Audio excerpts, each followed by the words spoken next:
अस्सलाम वालेकुम वरहमतुल्लाहि वबरकातुहू। कभी आपने सोचा है कि इंसान पैसा कमाने के लिए कितनी दूर तक जा सकता है? आज इंसान के पास पैसा है लेकिन सुकून नहीं, घर बड़ा है लेकिन दिल छोटा होता जा रहा है, बैंक बैलेंस बढ़ रहे हैं लेकिन अल्लाह से रिश्ता दूर होता जा रहा है। और सबसे बड़ी बात, क्या हर पैसा जो हमारी जेब में आ रहा है अल्लाह के नज़दीक भी हलाल है? इस्लाम हमें सिर्फ ये नहीं सिखाता कि पैसा कमाओ, इस्लाम हमें ये भी सिखाता है कि पैसा कहाँ से कमा रहे हो, पैसा कैसे कमा रहे हो और पैसे को कहाँ खर्च कर रहे हो।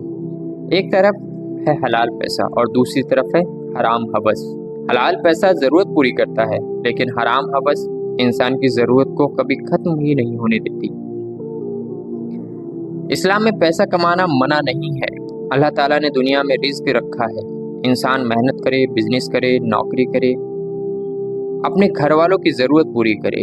ये सब जायज़ तरीके से इबादत का सबब भी बन सकता है, लेकिन मसला तब शुरू होता है जब इंसान कहता है मुझे बस पैसा चाहिए, चाहे किसी भी तरीके से आए। यहीं से हलाल और हराम का फ़र्क शुरू होता है। कुरान हमें दूसरों का माल नाहक तरीके से खाने से रोकता है, यानी किसी का हक मारना, धोखा देना, फ्रॉड करना, रिश्वत लेना, नाप तोल में कमी करना, झूठ बोलकर माल बेचना।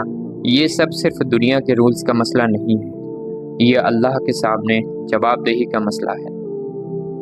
कभी कभी हम देखते हैं कि एक आदमी बहुत पैसा कमा रहा है और दूसरा आदमी कम। हम सोचते हैं ये कितना सक्सेसफुल है, लेकिन इस्लाम हमें एक अलग नज़रिया देता है। सक्सेसफुल सिर्फ ये नहीं कि आपके पास कितना पैसा है, असली सवाल ये है आपके पास जो पैसा है उसमें बरकत कितनी है। हो सकता है किसी की इनकम कम हो लेकिन उसके घर में सुकून हो, बच्चे उसका एहतराम करते हों, बीवी के चेहरे पर सुकून हो, घर में हलाल रोजी हो और रात को सोते वक्त दिल मुतमईन हो कि या अल्लाह मैंने हराम का एक रुपया भी अपने घर में नहीं लाया। ये बहुत बड़ी दौलत है। हराम कमाई का सबसे ख़तरनाक पहलू ये भी है कि इंसान शुरू में उसका नुकसान महसूस ही नहीं करता। ऐसा आता है, घर में चीज़ें बढ़ती हैं, लाइफ स्टाइल इम्प्रूव होता है और इंसान सोचता है कि सब ठीक चल रहा है, लेकिन अल्लाह के सामने हिसाब भी है। नबी करीम सल्लल्लाहु अलैहि वसल्लम ने हलाल और हराम से बचने की बड़ी अहमियत बताई है।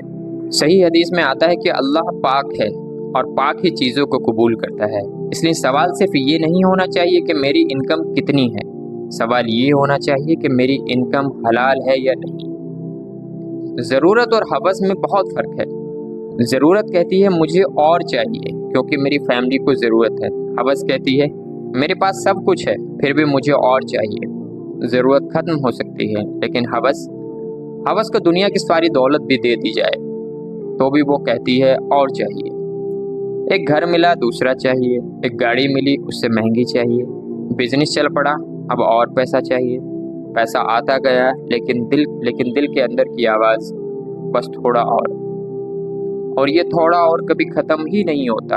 कनात का मतलब ये नहीं कि इंसान मेहनत करना छोड़ दे। कनात का मतलब है मेहनत करो, हलाल कमाओ, तरक्की करो, लेकिन अल्लाह के फैसले पर दिल से राज़ी रहो। अगर अल्लाह ने आपको एक सिंपल ज़िंदगी दी है तो उसको छोटा मत समझो। हो सकता है जिस लग्जरी के पीछे आप भाग रहे हो उसमें सुकून ना हो, और जिस सिंपल ज़िंदगी को आप ऑर्डिनरी समझ रहे हो उसी में अल्लाह ने आपके लिए बरकत लिख दी हो। कभी इंसान कहता है सब करते हैं, लेकिन क़यामत के दिन अगर सब करेंगे तो क्या सबकी जिम्मेदारी खत्म हो जाएगी? कभी कहता है मजबूरी थी, कभी कहता है आज के ज़माने में हलाल तरीके से पैसा कमाना मुश्किल है। लेकिन याद रखिए, हलाल मुश्किल हो सकता है, नामुमकिन नहीं। अल्लाह से डरकर अगर कोई शख्स हराम का मौका छोड़ देता है तो उसका ये फैसला अल्लाह के नज़दीक ज़ाया नहीं होता। कभी कभी इंसान को लगता है मैंने पैसा छोड़ दिया, लेकिन हकीकत में उसने पैसा नहीं, अपने रब की रज़ा को चूज़ किया होता है। हम अक्सर भूल जाते हैं कि रिज़्क हमारे बॉस, कस्टमर, बिजनेस या कंपनी के हाथ में है। असल में रिज़्क का असल मालिक अल्लाह है। इसलिए हलाल के रास्ते में चलने में अगर थोड़ा वक्त लग रहा है तो मायूस मत हो। अगर बिजनेस में कम प्रॉफिट है तो हराम प्रॉफिट की तरफ मत भागो। अगर नौकरी में इनकम कम है तो धोखे का रास्ता मत अपनाओ। अगर किसी डील में हराम का पैसा मिल रहा है तो सिर्फ इसलिए मत लो, ऐसा मौका बार बार नहीं आता। हो सकता है वो मौका पैसा कमाने का नहीं, अल्लाह को नाराज़ करने का इम्तहान हो। पेरेंट्स के लिए बहुत गहरी बात, हम अपने बच्चों के लिए ये चाहते हैं अच्छा स्कूल, अच्छा एजुकेशन, अच्छा कपड़े, अच्छा घर, अच्छा फ्यूचर, लेकिन एक सवाल, क्या हम उन्हें हलाल रिस्क भी दे रहे हैं? बच्चों को महंगी चीज़ें देना आसान है, लेकिन उसके लिए हलाल कमाई करना असली जिम्मेदारी है। आपके बच्चों को शायद पता भी ना हो कि पैसा कहाँ से आया, लेकिन अल्लाह को पता है। इसलिए कम पैसा हो लेकिन हलाल हो, सिंपल खाना हो लेकिन हलाल हो, छोटा घर हो लेकिन हराम के पैसे का ना हो, क्योंकि बरकत चीज़ों की कीमत से नहीं उसके हलाल होने से आती है। आज रात जब आप अकेले हों, अपने आप से पूछें, अगर आज मेरी मौत हो जाए तो मेरी कमाई का हिसाब अल्लाह के सामने मैं कैसे दूंगा? मेरा पैसा कहाँ से आया? क्या मैंने किसी का हक मारा? क्या मैंने किसी को धोखा दिया? क्या मैंने किसी के साथ नाइंसाफ़ी की? क्या मेरी कमाई में किसी मजलूम का हक था? क्या मेरे बिजनेस में झूठ था? क्या मेरी डील में फ्रॉड था? क्या मेरी सैलरी हलाल थी? ये सवाल मुश्किल ज़रूर है, लेकिन क़यामत के दिन ये सवालों से बहुत आसान है। मेरे भाइयों और बहनों, दुनिया की सबसे बड़ी कामयाबी ये नहीं कि लोग आपको अमीर कहें।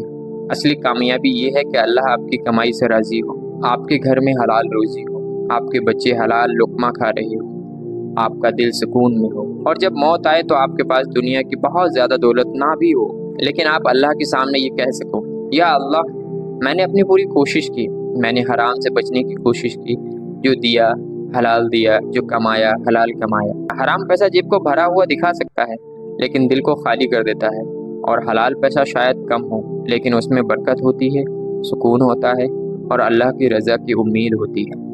इसलिए आज से एक फ़ैसला कीजिए, पैसा कमाना है लेकिन हलाल, तरक्की करनी है लेकिन हलाल, घर बनाना है लेकिन हलाल, बच्चों का मुस्तकबिल बनाना है लेकिन हलाल। और अगर कभी हराम और हलाल के बीच में चॉइस करनी पड़े तो याद रखिए, हराम का पैसा आज ज़्यादा दे सकता है, लेकिन हलाल का पैसा कल अल्लाह के सामने सर उठाने के लिए मौका दे सकता है। अल्लाह ताला हमें हलाल रिज़्क अता फरमाए, हराम से बचाए, क़नाअत और शुक्र की दौलत दे, और हमारी कमाई में बरकत अता फरमाए। आमीन या रब्बुल आलमीन।